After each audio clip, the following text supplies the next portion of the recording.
یہ سب تمہارا کرم. اچھا، ہم نے اویس رضا قادری کو جو ہے وہ بلا شبہ وہ ایک خوبصورت آواز اور لہن کے ساتھ پیدا ہوئے، اور پھر انہوں نے مدحت محمد مصطفیٰ صلی اللہ علیہ وآلہ وسلم کو جس خوبصورتی کے ساتھ بیان کیا ہے اس کا کوئی ثانی نہیں ہے بلا شبہ. اور نعت کے مختلف ادوار میں جب بھی تاریخ مرتب کی جائے گی تو یقیناً جلی حروف میں ان کا نام لکھا جائے گا. لیکن آپ ان کے ساتھ جو ربط رکھتے ہیں، شاید کہ میں اگر یہ دعویٰ کروں کہ کوئی اور نہیں رکھتا تو وہ بجا ہوگا. آپ یہ بتائیے، اویس رضا قادری، نعت، محفل، رقابت، یہ کیا معاملہ ہے؟ اویس رضا قادری اگر بحیثیت ہم ایک ثنا خواں کے لیں تو آج کے دور میں اس جیسا ثنا خواں نظر نہیں آتا. بحیثیت ایک انسان کی، ایک اچھے دوست کے لیے کمال شخص، صوم و صلات کے پابند، اور ایک اچھے دوست. ارے میں آپ کو بتاؤں، لوگ سمجھتے ہیں کہ بڑے نعت خواں ہیں، غرور ہوگا، تکبر ہوگا، اس طرح کی باتیں ہیں. لیکن جب ہم ان کے ساتھ اکیلے بیٹھتے ہیں تو ہمیں ان میں ایک درویش نظر آتا ہے.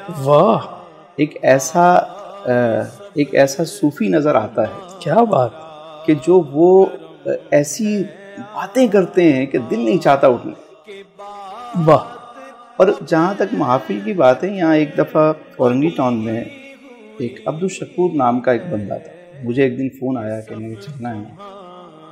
ہم گئے تو وہ محفل تھی اس کی پہاڑ کے اوپر، اور وہ جو بھونپو مائک ہوتے ہیں پرانے وہ لگے ہوئے ہیں. اس نے دریاں دو چار بچھائی ہوئی.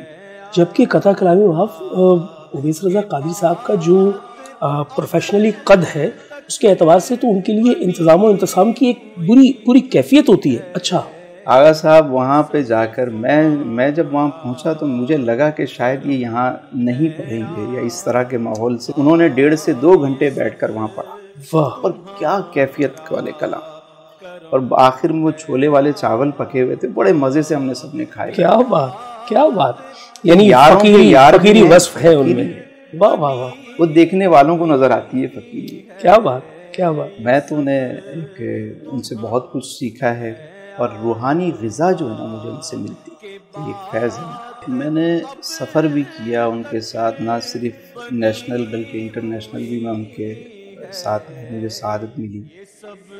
اور ایک ایسی سعادت ملی جو دنیا کے اور ممالک میں تو میں ان کے ساتھ گیا ہی، لیکن ایک خاص موقع شاید میں نے اس سے پہلے کسی سے ذکر نہیں کیا ہوگا، آپ نے چھیڑ دیا تو میں بتا دوں. در رسول پہ میں حاضر ہوں، سنہری جالیوں کے روبرو ہوں. اللہ!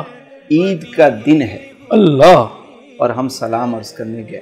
کیا بات! اور وہ مجھے اپنے ساتھ لے کر گئے. واہ واہ واہ!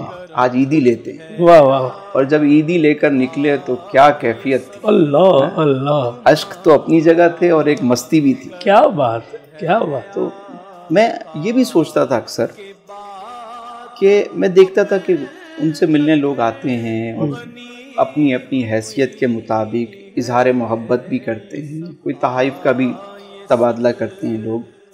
میں سوچتا تھا میں کیا تحفہ دوں. اچھا میرے مطلب لوگ دیتے ہیں، کبھی کوئی چادر لے کر آ رہا ہے، کبھی کوئی کتاب لے کر آ رہا ہے، کبھی کوئی بیش قیمت دے رہا ہے. میں سوچتا تھا میں کیا تحفہ دوں. پھر میں نے سوچا کہ یار ایک ایسا تحفہ دیا جائے جو شاید اس سے پہلے کسی نے نہ دیا. واہ! میں نے حضرت کی سوانح حیات پر، ان کی بایوگرافی پر، ان کے کلاموں کو جمع کیا جو انہوں نے خود لکھے. واہ! نعت گو شاعر بھی ہیں، ثنا خوان رسول بھی ہیں. اللہ تعالیٰ نے خوبصورت آواز کے ساتھ ساتھ خوبصورت قلم بھی عطا. تو میں نے ان کی تمام بایوگرافی کو جمع کرنا شروع کیا. واہ! اور الحمدللہ وہ کتاب تقریباً آخری مراحل میں اور انشاءاللہ جلد آپ کے ہاتھوں میں. کیا بات! شاندار، بہت زبردست. اویس رضا قادری، آپ سلامت رہیں. جس انداز سے آج آپ کا تعارف ہوا ہے، بہت ساری آپ کے لیے دعائیں. اب تک بنی ہوئی ہے